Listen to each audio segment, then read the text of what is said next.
Beautiful people, it's me, Pamela, on my YouTube. Cho, no, what's the T? Siyahlaziya. Guys, Yabona estate has been fed to the wolves. Literally, they're actually sitting with those wolves. Like, I'm just like, guys, this is crazy. This is brutal in another way I've never seen.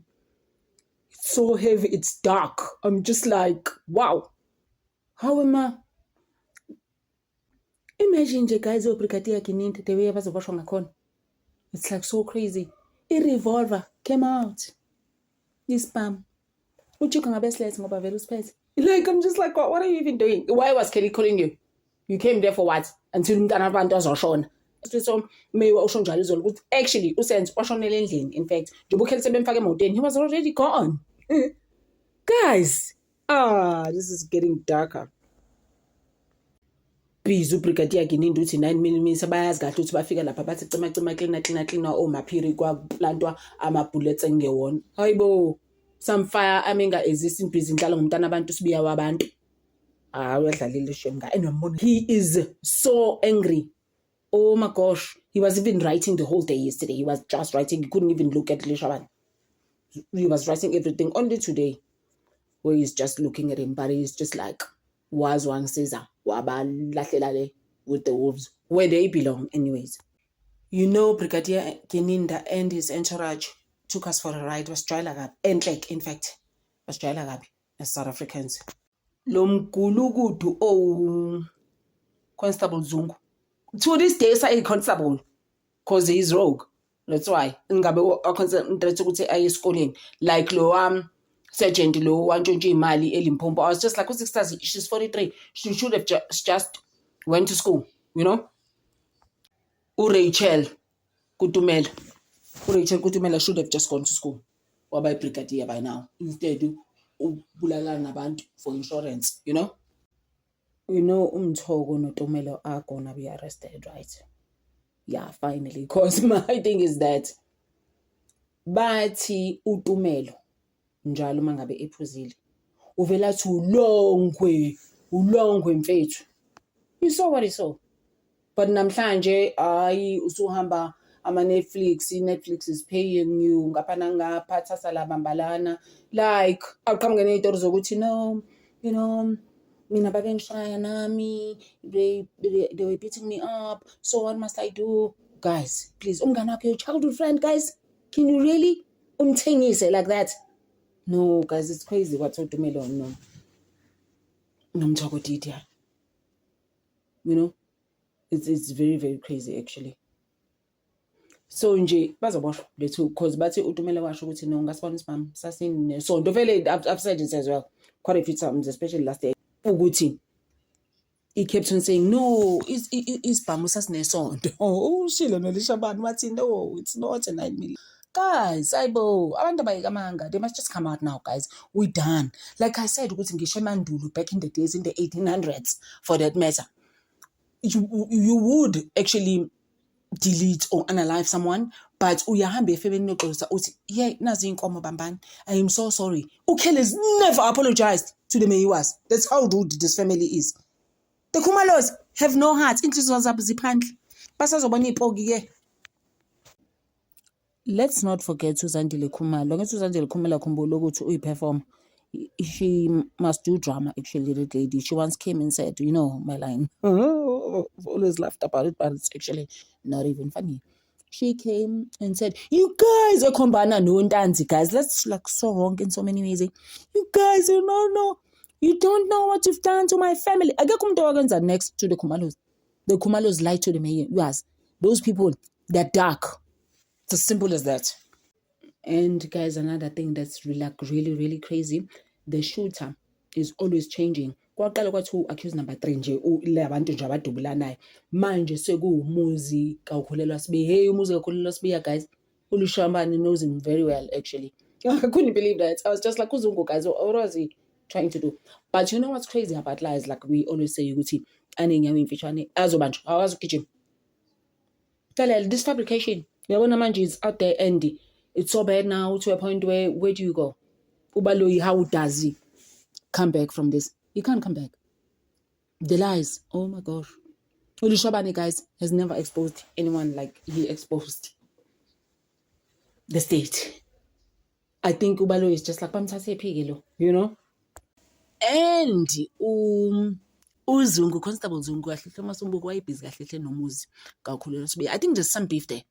I once said ukuthi khona beef ekhona la. I just don't know what it is. Kodwa kune beef around the families lapho, Absalom, all of them. But although Absalom's last, like, angazi next mina ngiyamazi umuzi, but I have no beef with him. But ngiyakutshela bona uZungu has beef. And he's the first one who must be arrested, to be honest with you. Ngapha umfishane brothers lo accuse number 3 uMncube ngapha futhi and umuntu owadubula unama dreadlocks and accuse number 2 has never really had dreadlocks ngapha uNtanzi is tall and then short who like guys the fabrication is in another level right now abantu sebevele babanjwa. Something is not make sure we are ukuthi things are not going to end well for some people here. Nje akusahlangana itori Constable Zungu wasithela uShabane lokhu uLeshabane was other things that we also didn't know, but we knew some of the stuff as well nathi ngendlela yethu izinto ayisihlangana but i-revolver iyona like I said uChika akakhiphe leyo revolver into angabuyenza. Lalela right now ubrigadier yakhe into ufuna uLeshabane because uLeshabane exposed him. There's where uLeshabane is saying ukuthi ngoba I was cooperative with them la mangapha that they're trying to fabricate about these 5 accused. So what they tried to do is that, especially about accused number 2, obviously, because accused number 2 is the one that's actually coming out more for Lishaban. So Lishaban is just like, and then ubrigadier Kininda wayesefuna ukungifaka ema-case nama taxi violence esengifake intweni ethi nje yabo lo ngifuna ukumbonisa kahle and he was basically smearing me with those things ethumela lo constable ngoba uConstable Zungu has seen it all. And then what happened was that uLeshabane went to report to Brigadier Kininda to uKehla Sithole. Remember at the time it was Kehla Sithole. I actually did have a video with uKehla Sithole no Kininda in 20 when we couldn't find Kininda's pictures. You can actually go to the shorts or I will just put it here. They will show it on the description because uKehla Sithole was involved and ngifeel ukuthi uKehla Sithole is actually rogue as well. Akekho right lwabapha. Yeah. Ngoba uKehla Sithole never did anything about Tanzania. Nothing. And the uthi uLeshabane actually report uGininda to Kehla Sithole and uKehla Sithole didn't do zero. Ubrigadier Gininda wayengakaza saboshwa wayengakaza discipline. Njengamanje sekuthiwa ke there is a serious disciplinary system happening at SAPS. Ngoba abantu bazenzela umuntu ushonele manje mawenza into engasile nje noma utholakala uphuzile SAPS sakubopha. And what's crazy is that ukodwa ubrigadier Gininda continued to be a head investigator in such a high profile case. Kodwa akazaboshwa kodwa akaza discipline and no he was right all the time. Namanje usa right. I'm like kanjani? When is he going to be arrested ubrigadier Gininda, guys? Everyone who was in the house, especially people who have testified under oath, Njengozandile Khumalo, Mthoko, Tumelo, those people are going to be arrested for defeating the ends of justice and lying under oath. Mina, if I was Tumelo Madlala and Mthoko, I was gonna go straight to defense and say, if you go by state witness, Babosho Ozandile Khumalo kumede and nosisi wakhe noma wakho uNtombazodwa and uKheli Khumalo. Ngicela ukuba state witness. Like Uket Matlala, how Uket Matlala is doing now, turning on the cartel. I was going to do that, turning on the Big Five. But Louis chose not to object. After Lushabane was just like, you know what, I'm not going to be lying here. This is a national case, busy lying here. Zungu guys did a lot of wrong things. He was going around with a gun from work. I've seen guys, people are just going to be arrested. And it's not going to end well. And I've been saying, it's not going to end well. It's going to end in tears. Literally. It's a way that they put in there. But when he went there, he said, no, they solved it. And then they never ended it. Ngaba wakutshela yini ukuthi ke kwenzeka kanjani ukuthi sibambe leso-ke sigcineke sesise-police station e-KZN akusho ukuthi ke umuzi wadlula umuntu ngalena amaphoyisa asithatha isivamuke kodwa uma ngabe eya e-police station bamtshela ukuthi cha sebaxazululeke udaba lolo futhi ke isibambe leso asikaze sihanjiswe noma siye lapho e-police station. It was never ended at the police station. Yes. General, you told this court that the issue, that is the first issue of a firearm which was in KZN, and in relation to accused number 1 and 2, you told this court that Constable Zungu told you that that information, he got it from Kwabeni. Yes, my lord. Okushilo-ke ukuthi-ke umbiko lona-ke noma kapitalistic information lena kamela naloku uZungu wakusho kuyena mayelana nayo umsuka wokuqala nowesibili yinto ayitshelwa uGwabeni. Yebo Nkosi Nkantolo. General, did Constable Zungu inform you that his father had made an alleged statement? Remember, there is the relative of Zungu Gwabini. He never told me about his father, but he told me about Gwabini.